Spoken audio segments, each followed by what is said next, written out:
All right, good evening, everyone.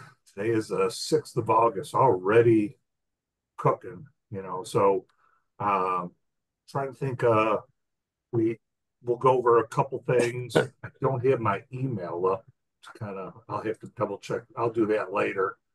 But I know Jim is going to be tying some crayfish. So I think I'm going to let him do that because those can get complicated and a little bit long. So I want to make sure I'm giving him all the time he needs.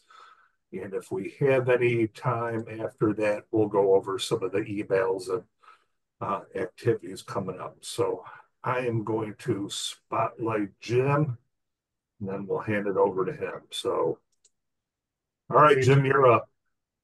Okay, so this Friday, we're heading up to the Boundary Waters. We've been going up there for 20 years. We spend a week up there and fish mostly for smallmouth. Occasionally, we'll catch a largemouth and an occasional pike. But we're basically targeting smallmouth. And there's three flies that I make sure I have an abundance of up there because they've been productive over and over and over again. One of them is the June bug booger. It's just basically a big, flashy, purple woolly booger. One of them is the yellow cicada. We've had a lot of luck that, I mean, that fishes almost as well as poppers. And I also have plenty of poppers. And the other one to round out the trio is the Bill Miller Croft crayfish. So this is kind of an unusual crayfish pattern. The first thing you'll notice is that it's tied with the hook upside down. And the second thing is the head is at the hook end and the tail is at the eye end. And the reason for that is basically that is kind of what a crayfish looks like when he's in his flight mode, fight or flight. Sees a big fish, he's getting ready to take off. So his pincers are raised to protect himself, and the movement is backwards. He's not going to go forward to the big fish. He's going to go away from it. And the other thing that's unusual about this pattern is you notice that it's just a light tan. And I asked Bill Miller, I said, why do you make it a light tan? I've never seen a crayfish like that. Well, his theory was that when crayfish molt, that they are that light tan color, and that's when they're most vulnerable. Now, that being said, I've still never seen a tan crayfish. However, I've tied them in other colors. I tied a bunch in, like more what I think a crayfish should look like a reddish brown or whatever. I tied them in yellow because I always had luck with yellow, but I've never had any pattern that was effective as this. So again, I don't know how he came upon this color, but it's a very effective fly. So what I'm going to use to tie him, I'm using Umpqua 106 bent shank hooks. I'm going to tie these in two. So for bass, I tie them in twos and fours. If I'm casting a 7 or 8 weight, I'm casting twos. If I'm casting a 6 weight, I'm casting fours. And if I make them for trout, I tie them in size 6. So bent shank hook, thread is tan unithread 6/0. For weight, 35 thousandths lead wire. For the antenna, pheasant tail fibers. For the carapace, Swiss straw. And again, everything's in light tan. For the body, Aunt Lydia's sparkle yarn. For the claws, I use natural bucktail. I've also used squirrel tail. I've used feathers. I've used other things, but most of the time I'm tying with the bucktail. And for the legs, I'm using ginger saddle hackle. So look at this saddle hackle. This thing has got to be at least 20 years old, probably more than that. And look at how the feathers, every single one of them, they're tapered. They're really soft and they're tapered. It's the way saddle hackle used to be. I mean, today you get saddle hackle and the fibers are very stiff and they are, the feathers are the same length, the fibers are the same length all the way down. And today's saddle hackle, you can tie half a dozen flies with one feather. Back then, you're lucky if you could tie one fly with one feather. You might have to tie on two or three, depending on what you're doing. I found the in, So, hey, I found the India capes. I found the India capes have that oh, kind of really? feather. Yeah, I Cool. got some. I'll throw some here at the end. Okay, cool. But anyway, that's one of the things that have really changed over the years. So, I mean, I hang on to this stuff. I use them a lot for woolly boogers because with the new saddle hackle, the stuff is so stiff that if it gets it, the woolly booger gets it in current, it'll just spin and spin and spin. But it won't do that with this. So, anyway, let's get into the close-up cam. So we tie this in with the hook upside down. And so we'll take the old one. We'll get my bent shank hook. I'm going to put it in there. And again, as I've told you before, when we go up to the boundary waters, we plan on at least 2 meals of fish. So I don't pinch the barbs right now. If we are in gathering meat mode, I want those barbs on there. I don't want to lose a good fish. Once we get enough fish to satisfy our meals and we go to catch and release, I can pinch the barbs while I'm there. So first we're going to add the lead. I start right at the bend of the hook and do 11 or 13 wraps. 3, 4, 5, 6, 7, 8, 9, 10, 11, 12, 13. There we go.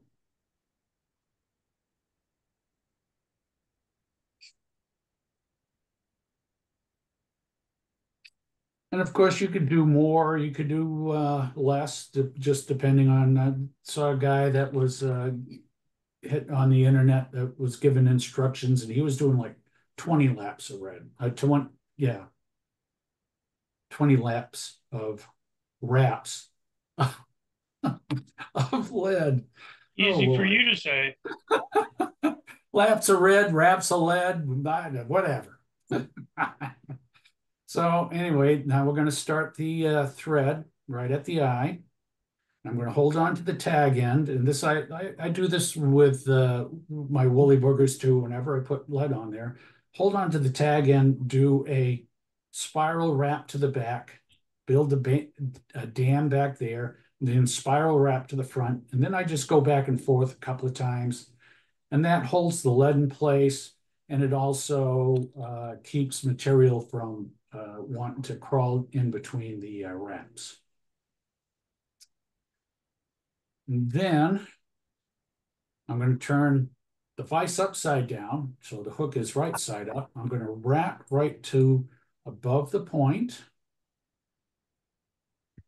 And I'm going to take a couple of pieces, a couple of fibers of pheasant tail. Now, I always used to tie this, basically, I would use a single piece, a single fiber of pheasant tail. But as the years have gone by, it seems like the pheasant tail that I get, the material is sparser and smaller, and it just doesn't, it's not as full as it used to be. So this one is not too bad. So I'm going to tie on 2 on each side. And I try to make the antenna about the length of the shank of the hook. So that gives me my measurement right here. I'm going to tie it in down here. I'm going to tie this one in on your side. I'm going to wrap this around, partway around the bend of the hook. Yeah, and sometimes some of the pheasant tail fiber I've had in the past has been so puny that I'll tie 3 or 4 of them on each side. So, come on. Then I'm going to tie 2 more on my side. Place.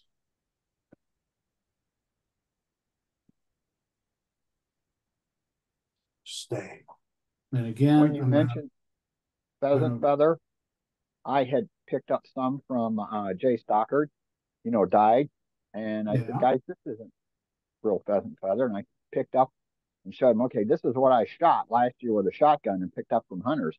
And the fibers were twice as long as what Jay Stockard was selling from Hairline. And I said, this is really just pure disappointing. Yeah, you know what? And that when I was talking about how I used to get fuller material, I'm pretty sure it was some friend of mine that was a hunter and got a wild one. So definitely, I think the wild pheasant are probably a lot healthier than what they're selling at the store. Okay, now I'm going to take a piece of the Swiss straw. So I basically cut it twice the length of the card, or twice the width. And that's way too much, but I would rather work with the without too many of those bends in there. And this one is a little compressed here, so I'm going to kind of pull it apart at the end here. Oh, that's a Swiss straw. And then I'm going to wrap that around the hook. And I'm going to tie that down.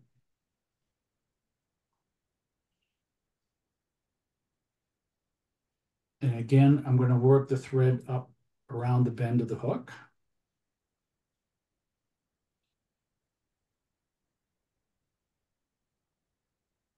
And then I am going to tie the Aunt Lydia's sparkle yarn. Now, the instructions always said to cut off about 10.5 inches. And I have a tendency, seems to me, if I cut it off ahead of time, I end up being, like a ½ inch too short. So I leave it right on the card here. And come and tie that in. And again, I am going to wrap this right up, starting around the bend of the hook. And then I'm going to take the thread, I'm going to compress that all down. And then come back to close to under the point of the hook. And I'm going to make 3 wraps with this yarn. But before I do that, I'm going to twist it to make it tighter.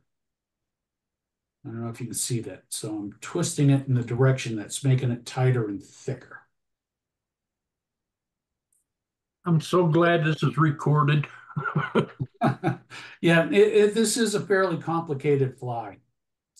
So the first wrap is going to be right behind where I tied it off. The second one's going to be right next to it. Then the third one is going to be right in between.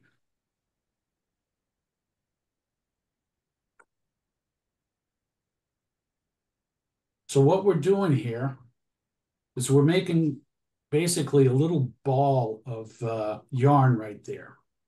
So now I'm going to take the thread, get right up to that ball, and then I am going to tie that yarn off. Yeah, this can be a fairly daunting fly for a beginning fly tire.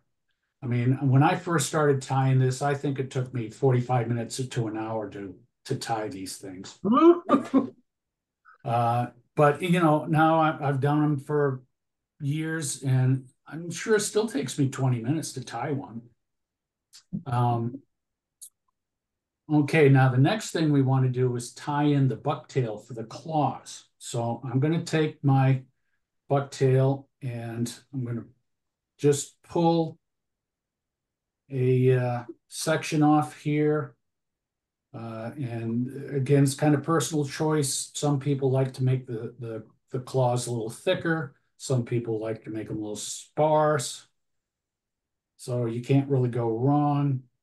I usually try to pull off a section that is not quite as thick as a soda straw.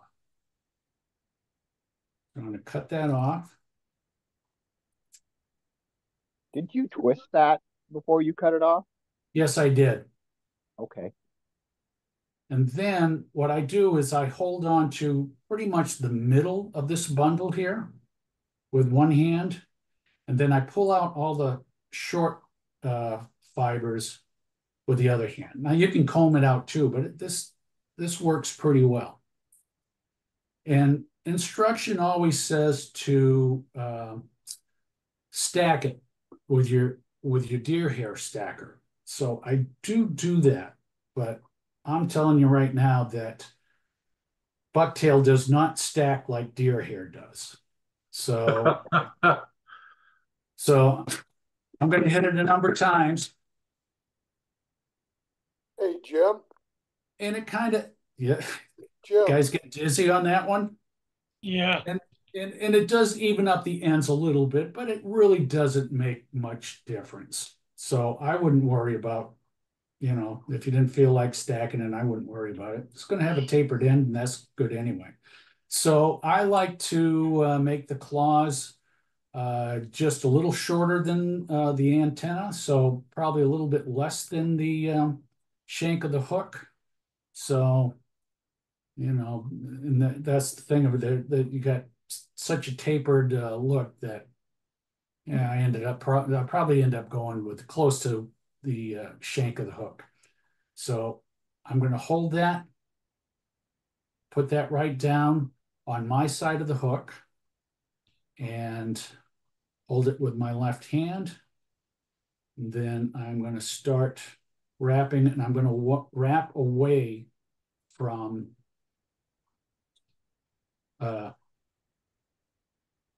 wrap towards the bend.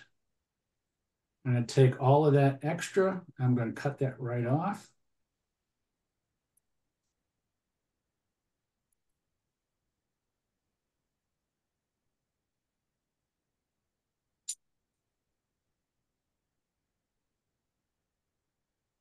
And then I'm going to start tying that all down.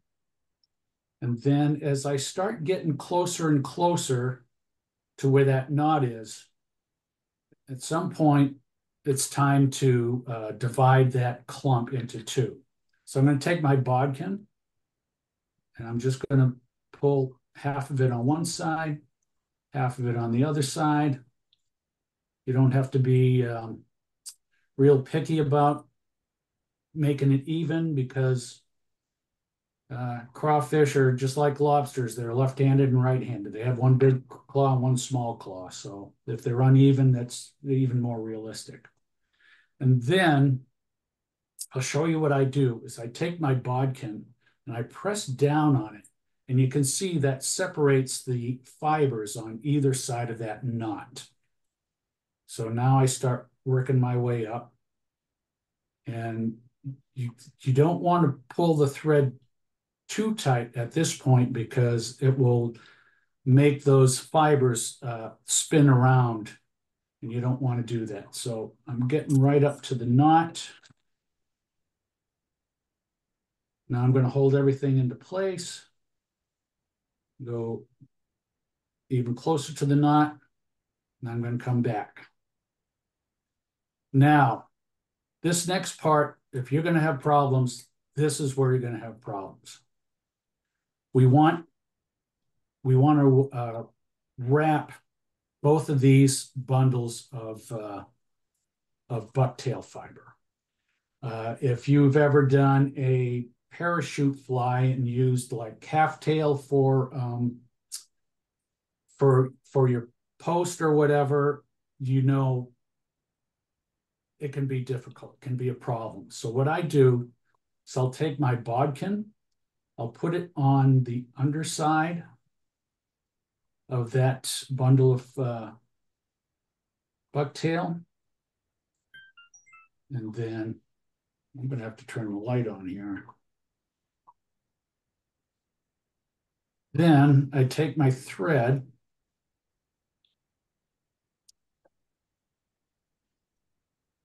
I'll put that under the bodkin. Oops. Bring it around.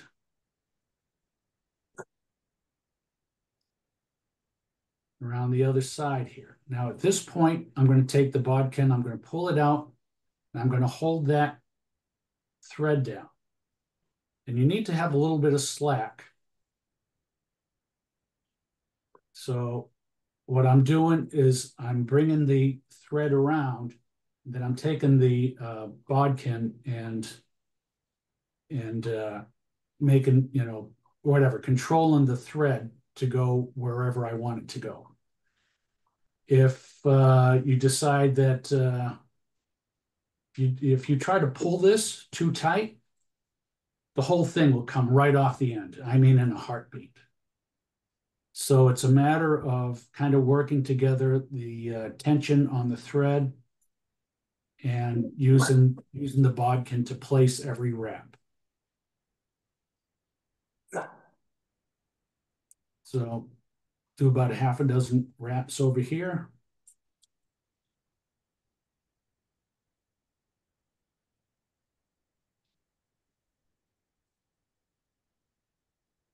And tighten that up. We'll wrap around here again. Now I'm going to do the same thing on the other side.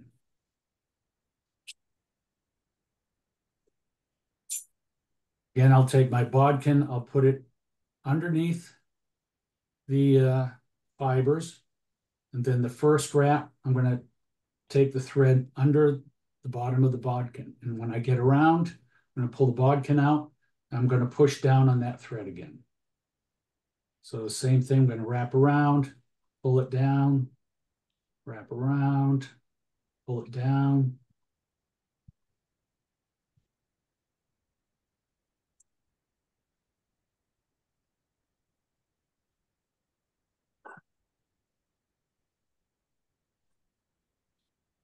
Pull up a little bit of slack here.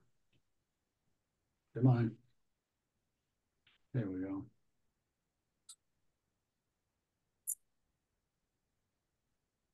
So, and that's going to kind of help define those claws.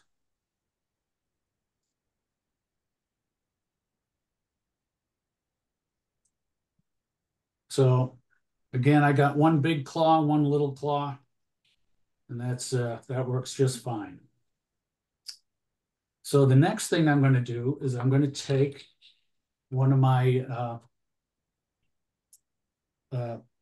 hackle feathers, Again, look at how that tapers. You just don't see that anymore. I'm gonna, at the very tip top, I am gonna brush back some of those fibers, use that as a tie-in point. And I am gonna tie this in with the shiny side facing me, according to Bill Miller's recipe. Although I still don't think it really makes any difference, but I do it anyway. Okay, and again, we want to wrap that right up to where that knot is. I'm gonna put that feather into that spring to hold it out of the way. And then I am going to wrap down to the bend of the hook. Got a little something hanging on here. We'll get rid of that. Now we're going to wrap this yarn onto the body part of the hook here. Only this time, instead of twisting it so it's tight, we're going to twist it so it's loose. And the idea is when you're wrapping it, that it's got 3 strands and you want them to lay flat. So we're going to wrap all the way down to just before the bend of the hook. Get close to the bend of the hook. We're going to wrap back up to the front of the hook.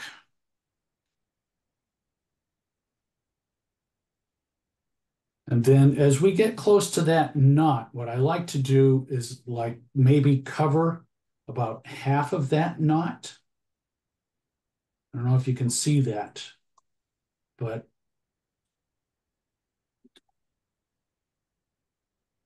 so the knot is right here. And I'm going to cover about half of that right there. And again, what that does is it kind of helps define where that claw is going to sit when you're done. Now we're going to wrap back down to the bend of the hook again.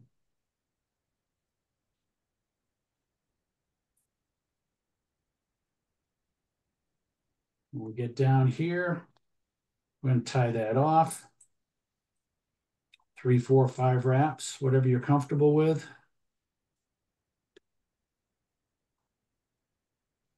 And then we're going to cut this off about 5 inches. Now I'm going to take— How many inches, Jim? 5? 5, yeah, 4 or 5 inches. Now I'm going to take the hackle feather. I'm going to palmer it backward, palmer it back, which basically means a spiral wrap. Usually try to make it around 4 times. This is supposed to look like the legs. And as you can see on this old saddle hackle, 4 wraps is about all you're going to get on that. Now otherwise you're into all the fuzzy stuff and you don't need that. So we're going to tie that up. And then cut off the excess. Then we're going to take this Swiss straw, and again, because this seems a bit compressed, I'm just going to tease it out so it's a little bit wider.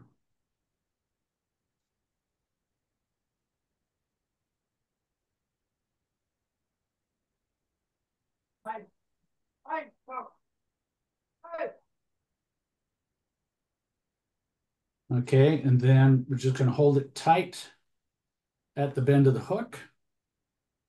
And I'm going to take my thread. I'm going to tie that down.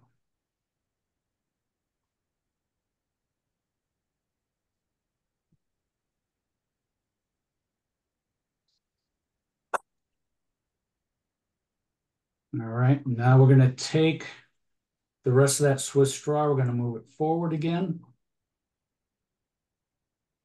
Then I'm going to take the copper wire. Did I mention that I have copper wire here? I can't remember if I actually told you that. But small copper wire. And that's going to be, we're going to make the segments out of that.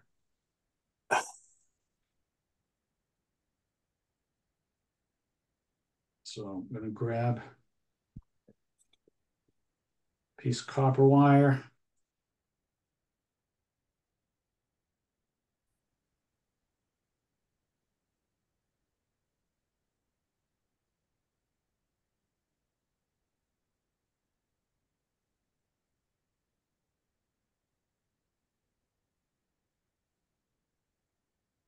I'm going to run the thread up to behind the eye.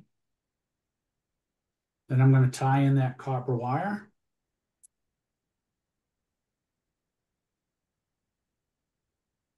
Run the thread back to that bend of the hook again.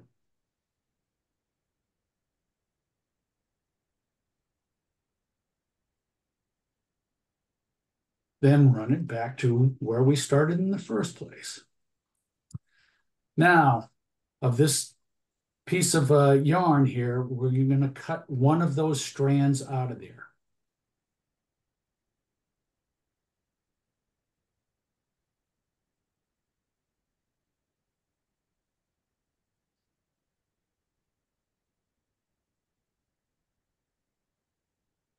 We're going to take that strand and we're going to wrap the tail here.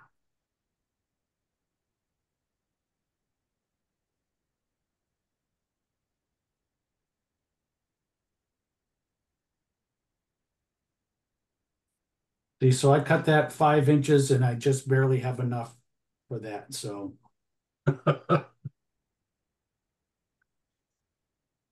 that's why I always try to leave it a little bit longer. We'll cut off the excess here.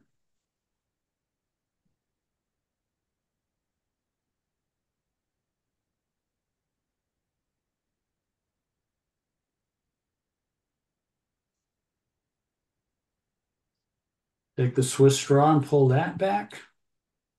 Tie that in.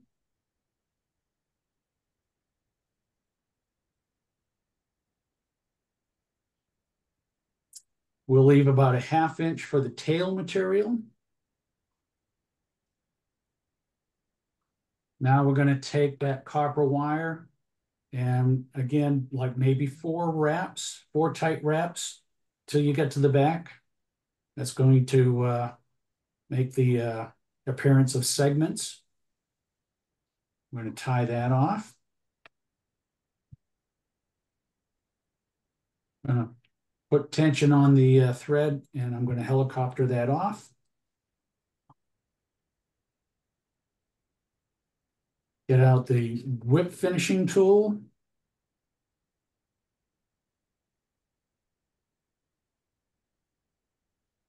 Make a head or do a whip finish, because it's not really a head. And according to Bill Miller, we're done with our fly. Awesome. The problem is this Swiss straw is really kind of fragile stuff.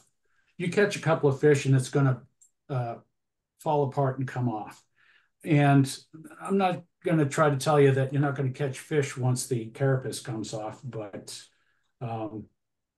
I've tried over the years putting different glues and stuff like that on there. I used to use Dave's Flex Cement and yeah, I can't tell you how many different things that I've tried covering it with nail polish and stuff like that. Now my standard is the old Solar Res Bone Dry. So I just cover that whole carapace with the Bone Dry. And make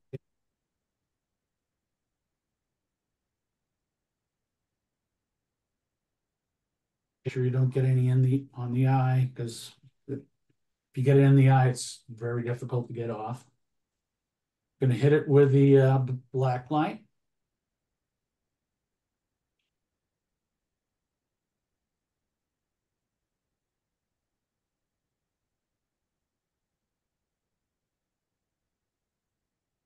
Now I'm done with my fly. Very nice. That's Very nice good. looking. So let me just add one little story about how much this looks like a crayfish. So I was fishing for trout one time, and I had one of these on, and I threw it, I cast it out, and on the way back in, it got caught on something. I thought it was, a leaf or a twig or something like that. It was, wasn't a lot of resistance, but it was caught on something. I pulled the fly up out of the water. There was a crawfish on there. Crawfish attacked it. I don't know if he was fighting or making love to this thing. I don't know what his intentions were with my fly.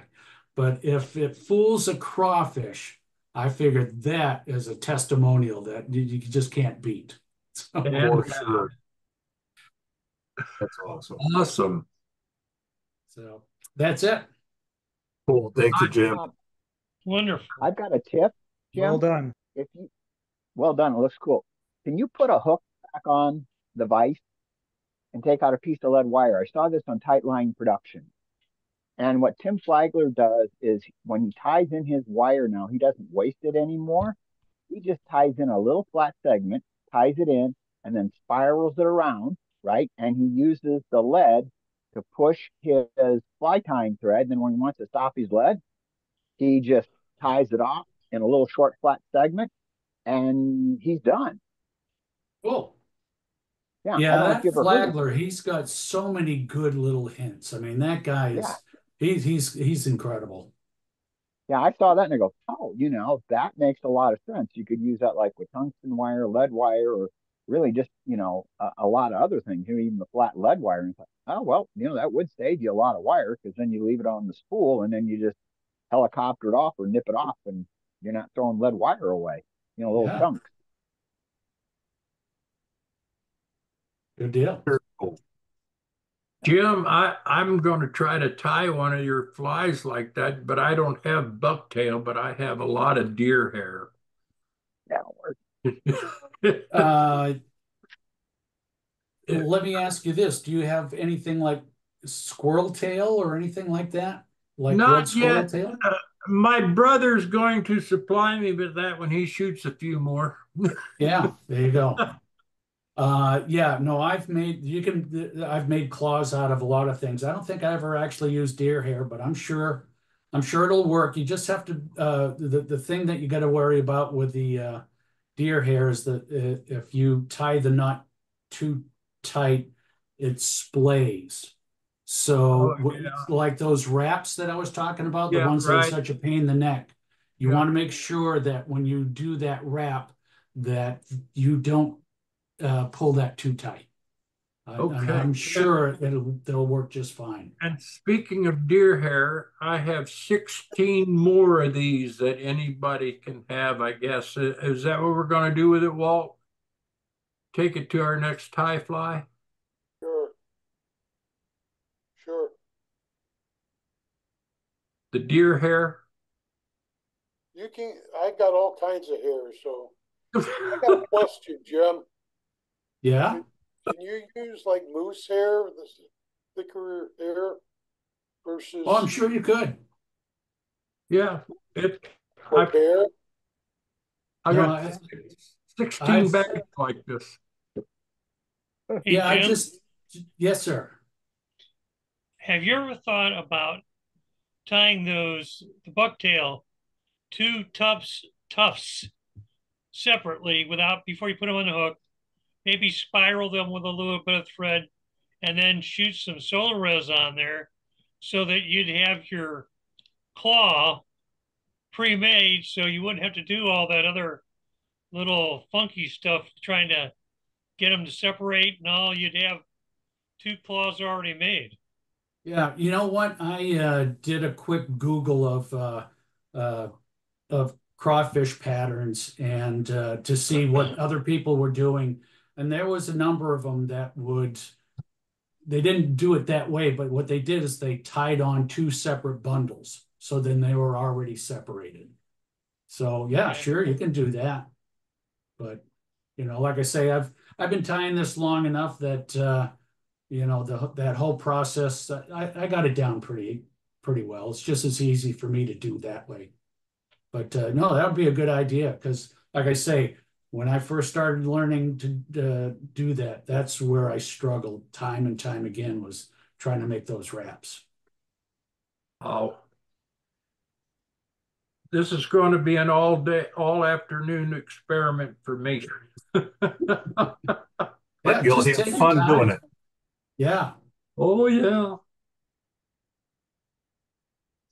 I'll make sure I get the video out ASAP.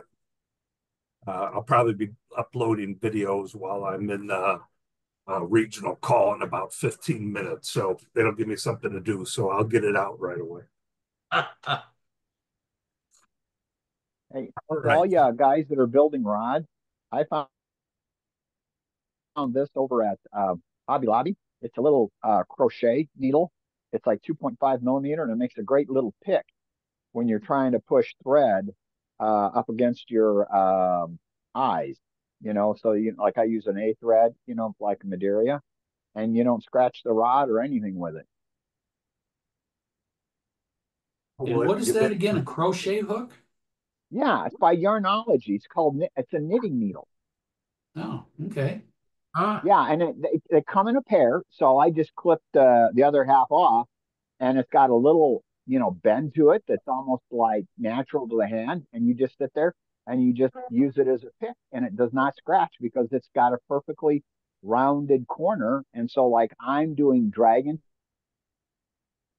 scale, using that drywall tape, and I'm able to move it around just a hair bit, and I can get everything to line up, and I'm not scratching the rod at all, and I'm not using Cool. like a sharp pick. I found that at Hobby Lobby, and it says, let me try it. And I'm able to get into tight areas and everything else. I know y'all do different things, but I thought, yeah, I'll just share this. It's like a buck. What is it? It's a buck 49 It's worth a in the try. knitting area. Yeah. Pretty Thanks. amazing.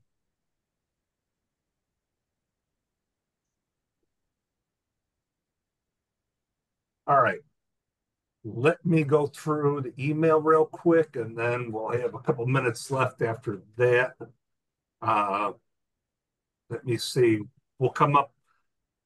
Does anyone want to tie next week? Or if not, I'll come up with something. Just curious. If not, no big deal. I'll probably do a bait fish pattern. So, nope, we got John coming in a little late. So, all right, next week I'll do bait fish pattern. It's actually from Post Fly.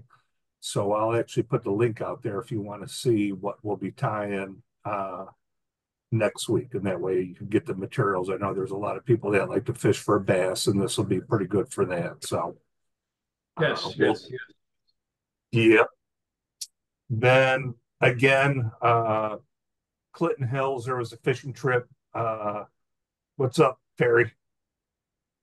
Oh, just saying I hi. was waving to John. Just waving at John. Sorry we missed the fishing trip that we had. Is he gone already?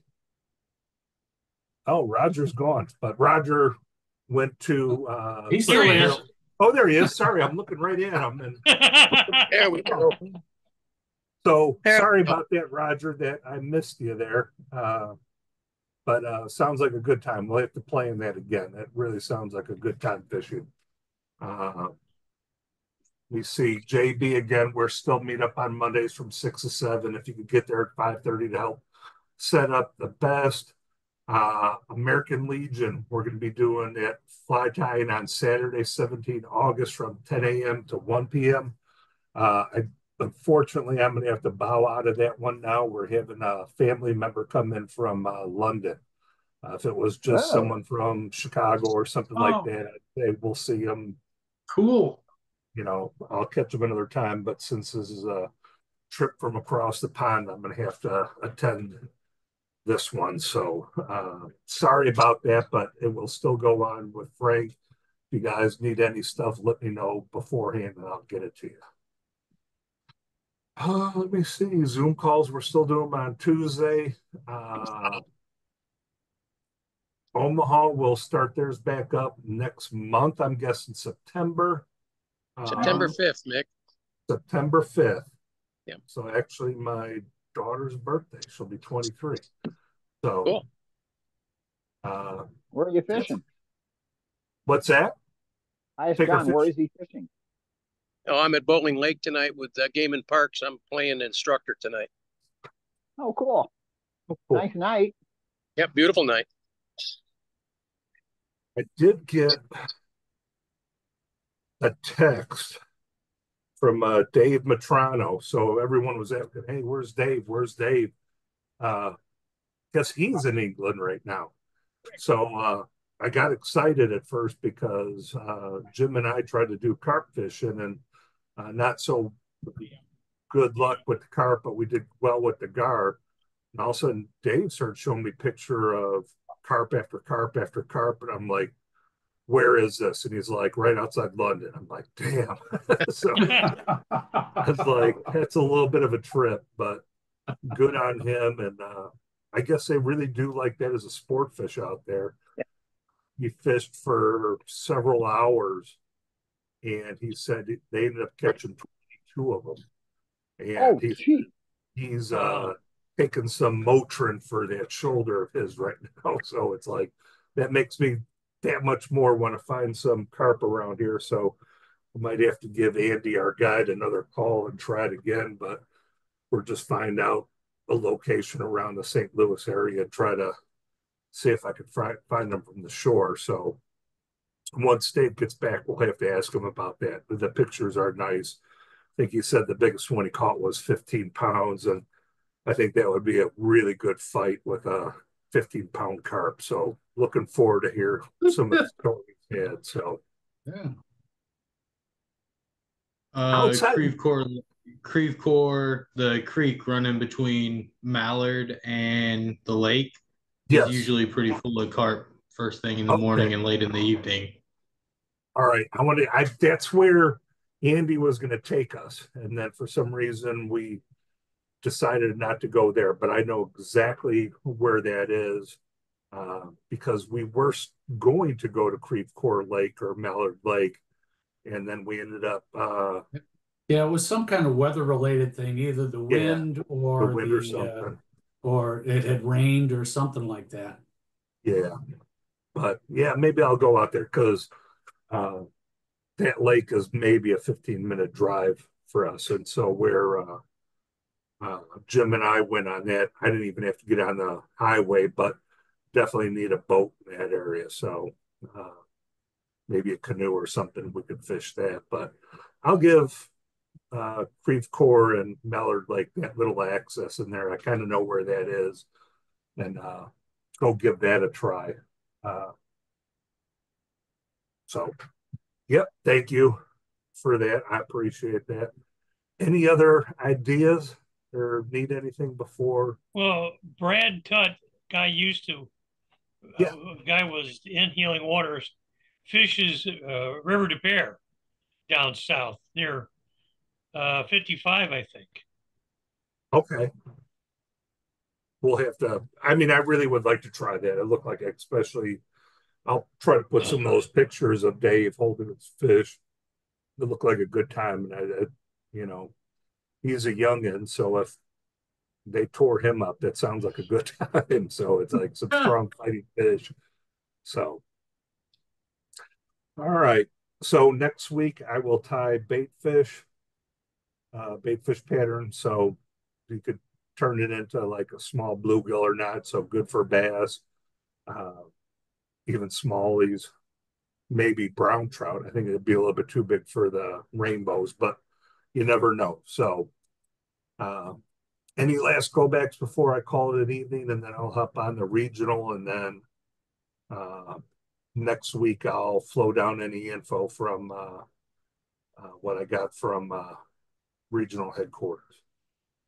Thanks a lot for doing Oh, this. you're welcome.